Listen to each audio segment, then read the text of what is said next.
Welcome to LA Global Currents, where our team at LA Marine discuss the latest topical issues in the maritime industry.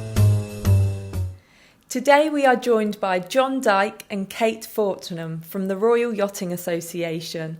John is the head of legal and graduated from the University of Southampton with a Bachelor and Masters of Law. He is a solicitor in England and Wales and has worked for the Royal Yachting Association for almost 9 years and specialises in marine. Kate is the sustainability manager. She has 20 years' experience in environmental education and sustainability in the marine sector. John and Kate, thank you for joining us today for the next episode, all about abandoned boats. I thought if we start firstly, if you could explain, John, a little bit more to the listeners about how you would define a boat as abandoned in the first instance. So I think one of the big problems with the topic is that the phrase abandoned is bounded around, and it doesn't always mean what people think it means.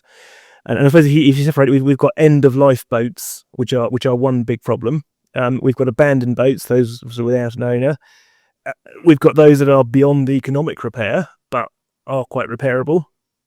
And then we've got those that are just a bit unloved or a bit scruffy that people might not want to be tied up next to. So it is a slightly vague topic, and when people say abandoned, they don't actually mean abandoned. So we sort of use the phrase abandoned means that without an owner. But just be sort of clear on what we're talking about there. And why would you say it's sort of important to distinguish the two? Well, I suppose it depends on what the problem is. I mean, if we've got a boat that's about to sink or cause an issue, then if it's abandoned, the question then becomes whose responsibility is it? If it's not abandoned, then it's quite straightforward. It's the owner's responsibility, but sometimes tracing it can be a challenge. So exactly, traceability of the actual owner and figuring out who's legally responsible as well.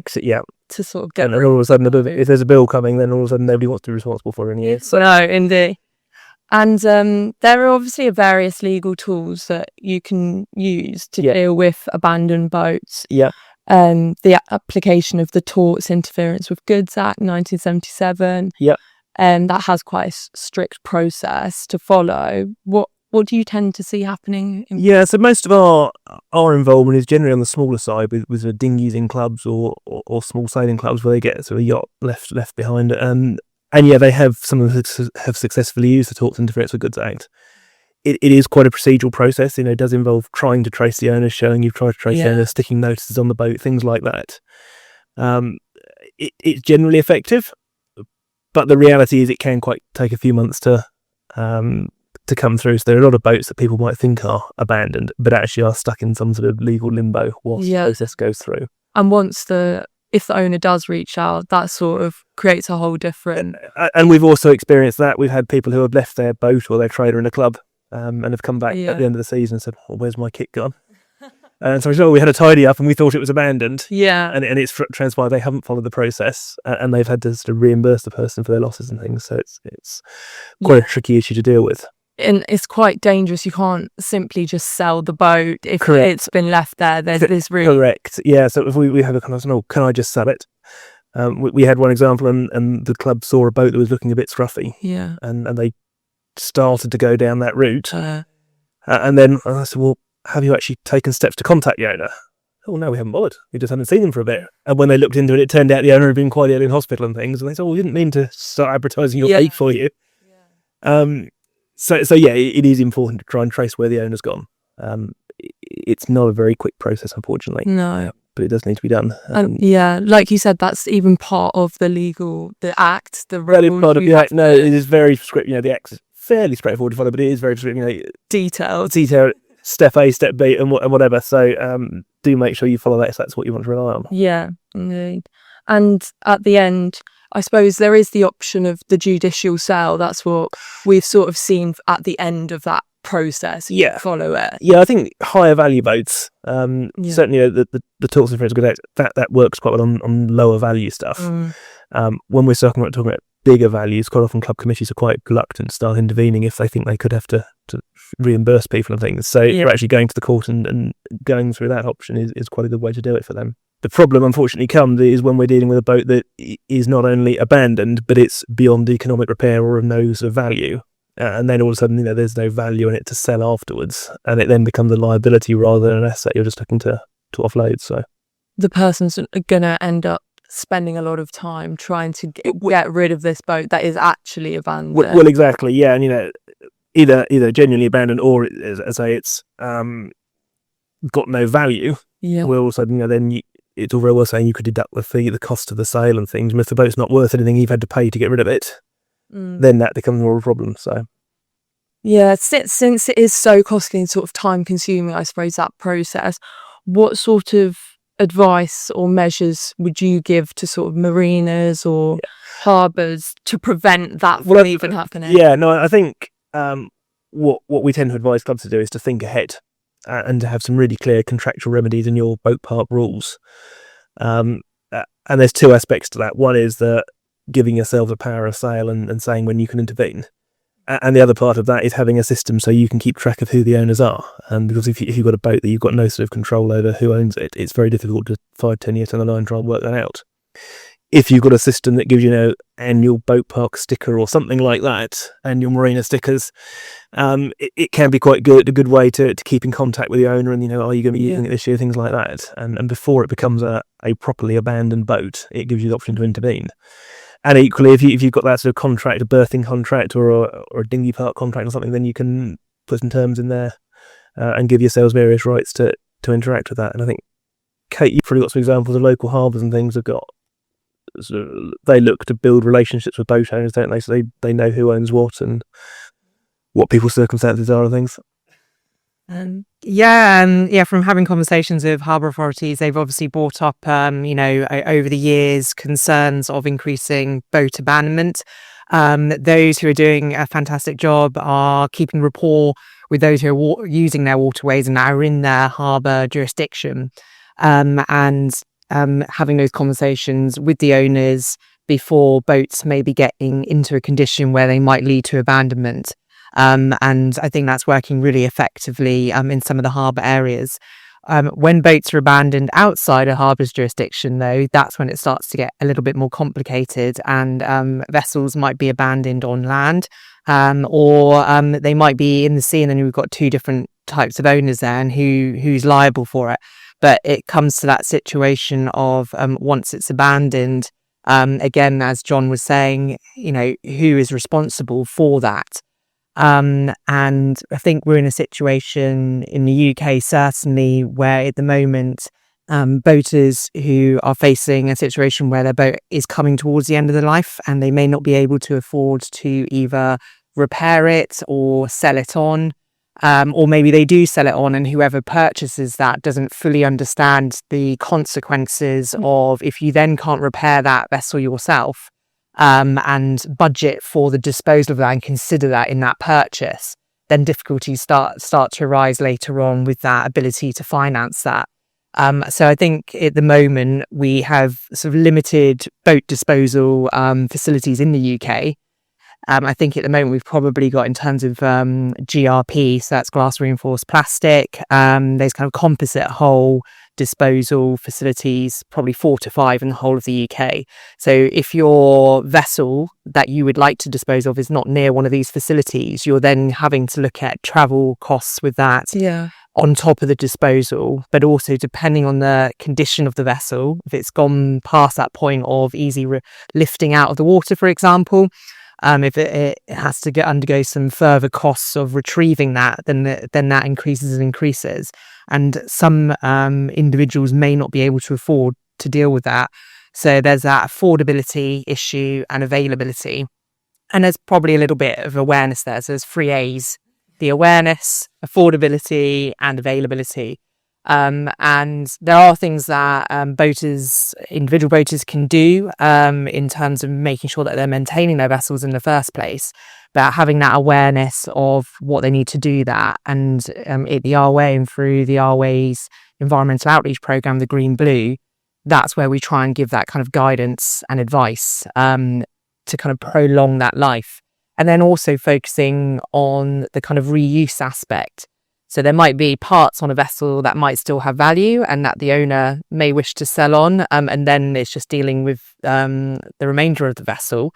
And And then also repair. I think repair is a big thing. And I know our boating community is really good at this, actually. And our boats have actually lasted far longer than they should have. Yeah. So I think we're just getting to a point now where it's a specific type of boat like GRP or the composites, where they were maybe made back in the 1960s and they've actually lasted a lot longer than we thought. Yeah. But now they are kind of getting to that end of life point, and how are we going to deal with that? And I don't think that was really thought about back in the day. So we're in a situation now where we need to look at those opportunities to support the boating community in making that affordable and available to do so. And that will hopefully prevent this nature of abandoning the vessel. You can see how it's expensive to do these things and fix these things. There is, an awful lot of satisfaction to be had from sort of restoring a boat or taking on a project and things, and certainly there's a lot of people doing really good work in that area. We've also unfortunately had some members who have had issues whereby they've sold their boat. They've had an older boat, they've realised that it's perhaps not something they can repair, and certainly we've had one or two who have purported to sell it often online or something like that, and the new owner's taken it on in a fit of enthusiasm, and then they found themselves still being chased for mooring fees and things because they haven't bothered to tell the marine or whatever that it's changed hands. So certainly if you're selling a boat that's perhaps getting into the lower end of the market, make it really clear that the person is taking on all the liabilities for that boat, and then passing that across, and even to let the marina know, let the dinghy club know, or whatever, wherever you are with that, that responsibility has passed away from you, because we have unfortunately had some members that have found themselves receiving mooring bills and things in the future, which is a bit unfortunate for them. So. Yeah, it seems to be this contractual side and keeping in contact with the people. From those that we see, the clubs, the marinas, the sort of organisations that keep in contact with their members, and have that sort of, I'll at least say, community spirit and know what people are up to, they seem to have a lot less of a problem with boats being abandoned in their facilities. The ones that just let people bring their boat in and leave it there, they're the ones that tend to get the issues with people then sort of changing their mind and just sort of walking away and leaving it. So our previous podcast episode was on arrests in Turkey, and of it, not quite the England and Wales jurisdiction, but obviously arresting a vessel could be another legal way. Yeah, no, I think arrest generally is good if it's a high value boat. Now, I think at the beginning there's that distinction between what is abandoned and what is end of life. But certainly if you've got a fairly high value yacht and maybe somebody stopped paying the mooring fees or something on it, then actually going through that formal process of arresting it for the outstanding fees, that can be a useful way to deal with that. And there could be also salvage, but I suppose in your experience that is probably less common. It's certainly less common in our world. We do sometimes hear people, they say, I've heard the rumour that we can just sort of claim a boat and claim salvage on it if we go and rescue it. Yeah. And we say, well, it doesn't quite work like that. It does need to be sort of in peril and things like that. So just finding a boat abandoned in a car park or a dinghy park and saying, I want to take this boat over, isn't always as easy as it sounds. Yeah. Salvage is a very sort of specialised area. We'd always say go to somebody like LA Marine to look at that. So there's strict requirements that you have to meet, and as you said, the vessel has to be in danger. First and foremost, and that's not always the case, especially like as we were saying with the lower value vessels that have been abandoned and left to the side. Although of course it will be like an environmental issue. Could be. But then equally, we see boats parked in people's gardens, just as you see a caravan parked in somebody's garden. It's the same sort of issue. At some point, that has to be dealt with. So yeah. And I suppose to finish off, what sort of initiatives the Royal Yacht Association involved in when it comes to abandoned boats? So as I was saying, we've had more members contacting us asking what do I do with my vessel, and actually wanting to do the right thing and dispose of it. And of course we have on the Green Blue website and the Our Way website an environmental facilities map which tells boaters where their nearest environmental facilities are, and that's where we've put those boat disposal facilities on there, so people can go and actually have a look at that and find their nearest and contact them. The other thing we're doing, because obviously behind the scenes, as I mentioned, there's that affordability aspect, and those who have second-hand boats or at the end of life have probably bought them at a lower cost. and they're trying to enter our sport or that recreational activity in an affordable way. But unfortunately, they're probably the least likely to be able to then afford to dispose of it. So at the moment, we're just trying to gather some data really on what the extent of the issue is. We're hearing that there's an increase in boat abandonment, but we don't know to what extent that is. And therefore, we set up a citizen science online reporting form. So if anybody is out and about and they think they spot an abandoned vessel, they can report that into us at the RYA.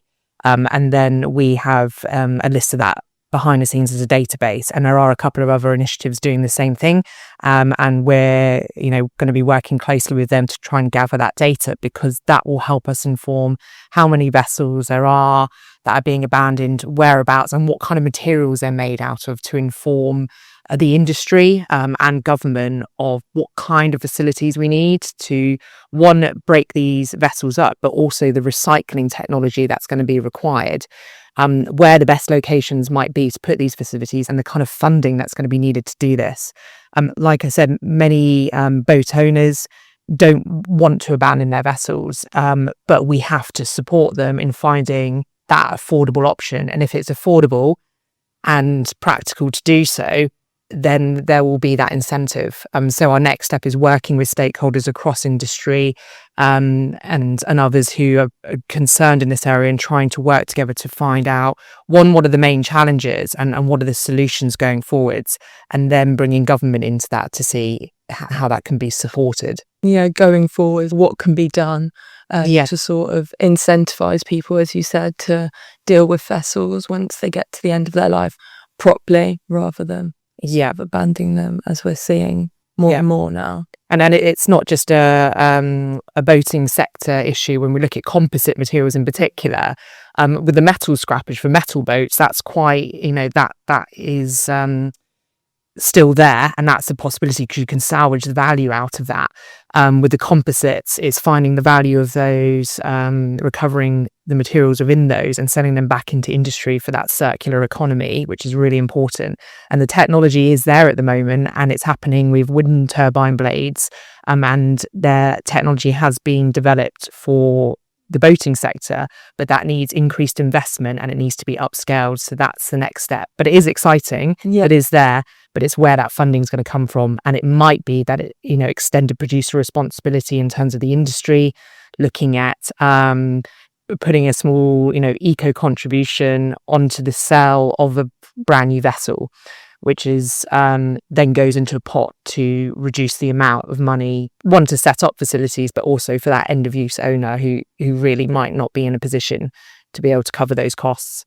Going forwards, that's what we'll be looking to do, is working with stakeholders, other partners, to move this forward and really support and help the boating community in this area. Yeah. We can see there's a solution. That's the positive. A lot of elements that need to come together in terms of the legal, what's written in certain documents, and then also that practicality sense of the technology and facilities side. Yeah. There's definitely solutions out there. Is getting them to a cost-effective base, but equally, there is that what is genuinely end of life, what has got no other use, and what could be somebody else's dream boat, and managing those expectations. There are ways to get on the water that don't need to cost a fortune. Unfortunately, it can often be the sort of storage fees that actually rack up and make running the boat expensive. The buying it isn't always the most expensive part. But as the RWA, our aim is to get more people on the water. So actually, our best option is to not have any scrap boats, to get everybody out sailing them. But unfortunately, there are circumstances where a boat, it has so many issues that it is appropriate to scrap it. But I think those facilities will increase in number over time. If you were to give the listeners sort of 3 takeaways or things to remember from what we've discussed in today's episode, I think, from my perspective, if you are either a club or a marina operator, it would be have some really clear terms and conditions that give you the right to both keep track of who's got boats in your premises and give you the right to deal with them if they are abandoned. That would be the first one. And I think if you're purchasing a vessel, really think about what are the disposal options going to be here. Making sure that the vessel is insured, so you have that ability to maybe recover some of that money to deal with it. But if that's, a difficult situation, then really having a think about that.